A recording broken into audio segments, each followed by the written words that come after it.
গুনার দিকে ধাবিত হচ্ছে, এই মুসলমানরা গুনাহ থেকে বাঁচবে কিভাবে? মুসলমানরা গুনাহ থেকে বাঁচবে কিভাবে? আমরা যদি গুনাহযুক্ত জিন্দেগি লইয়া অন্ধকার কবরে পাড়ি দেই, অন্ধকার কবরে যাই, তাহলে এই কবরে দুই পাশের মাটির চাপ আমরা কি কখনো সহ্য করতে পারবো? কখনোই সহ্য করতে পারবো না। এই কবরের চাপ কেন? দুনিয়ার জমিনে যদি 2 ঘন্টা কারেন্ট না থাকে, কারেন্ট না থাকার কারণে এই গরমের যেটা তাপ, এই গরমের তাপ আমরা কি সহ্য করতে পারি না। আমরা অনেক সময় বলে থাকি যে কারেন্ট এত কারেন্ট যায় কি কারণে? কারেন্ট থাকলে একটু ফ্যানের বাতাস খাইতে পারতাম, এরকম আমরা বলি কিনা?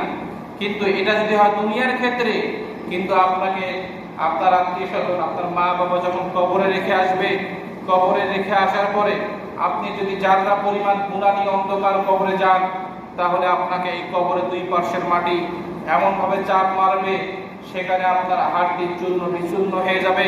অথচ আল্লাহ পাক বলেন, ওয়ালা তামুতুন্না, মৃত্যুবরণ করিও না, ইল্লা ওয়া আনতুম মুসলিমুন, যতক্ষণ পর্যন্ত তোমরা পরিপূর্ণ মুসলিম হতে পারবে না, যতক্ষণ পর্যন্ত তোমরা খাঁটি মুমিন হতে পারবে না, ততক্ষণ পর্যন্ত মৃত্যুবরণ করা যাবে না। এখন আপনারা আপনাদের বিবেককে প্রশ্ন করুন, আমি কি আজকে এখন পর্যন্ত খাঁটি মুমিন মুত্তাকি হতে পেরেছি? খাঁটি মুমিন মুত্তাকি হতে পারে নাই। খাঁটি মুমিন মুত্তাকি ওই ব্যক্তি যাহার হাত ও মুখ, শরীরের অঙ্গ প্রত্যঙ্গ হইতে অপর মুসলমান নিরাপদ থাকে। আজকে মুসলমানেরা একজন মুসলমান অপর মুসলমান ভাইয়ের হাতে নির্যাতিত, নিষ্পেষিত হচ্ছে। অথচ বিশ্বনবী সাল্লাল্লাহু আলাইহি ওয়াসাল্লাম আজ থেকে 1000 বছর পূর্বে বলেছেন, বিশ্বনবী সাল্লাল্লাহু আলাইহি ওয়াসাল্লাম আজ থেকে 1000 বছর পূর্বে বলেছেন, আল মুসলিমু মান সালিমাল মুসলিমুনা মিন লিসানিহি ওয়া ইয়াদিহি। খাঁটি মুসলমান ওই ব্যক্তিকে খাঁটি মুসলমান বলা হয় যাহার হাত ও মুখ হইতে অপর মুসলমান ভাইয়েরা কি থাকবে? নিরাপদ থাকবে। আজকে বাহিরের দেশগুলোতে দেখুন, মুসলমানদের উপরে জুলুম নির্যাতন চালায়া তাদের বুকের মধ্যে গুলি করতেছে, তাদের শরীরের মধ্যে গুলি করে, মায়ের সামনে সন্তানের লাশ করতেছে, সন্তানের সামনে মায়ের লাশ করতেছে, বাবার সামনে মেয়েগুলোকে হত্যা করা হচ্ছে, এরকম ভাবে তাদেরকে কষ্ট দেওয়া হচ্ছে।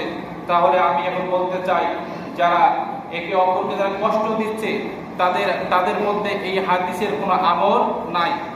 তাহলে তারা খাঁটি মুমিন মুত্তাকি হতে পারলো না। খাঁটি মুসলমান তারাই যাহার হাত এবং শরীরের অঙ্গ প্রত্যঙ্গ হইতে অপর মুসলমান ব্যক্তি নিরাপদ থাকবে, তারাই খাঁটি মুমিন, তারাই খাঁটি মুসলমান। কিন্তু আজকে আমাদের হাত থেকে অপর মুসলমান ভাই, আমার হাত থেকে আমার সমাজের অনেক মানুষ আজকে নিরাপদ নয়। যদি নিরাপদ না হয়, তাহলে আমি এখন পর্যন্ত খাঁটি মুমিন মুত্তাকি হতে পারলাম না। সুতরাং আল্লাহ তাআলা বলেন, ওয়ালা তামুতুন্না, মৃত্যুবরণ করিও না, ইল্লা ওয়া আনতুম মুসলিমুন, যতক্ষণ পর্যন্ত আমরা খাঁটি মুমিন মুত্তাকি হতে পারবো না। কিন্তু এখন আমরা খাঁটি মুমিন মুত্তাকি হব কিভাবে? বা খাঁটি মুমিন মুত্তাকি এখনো হতে পারি নাই।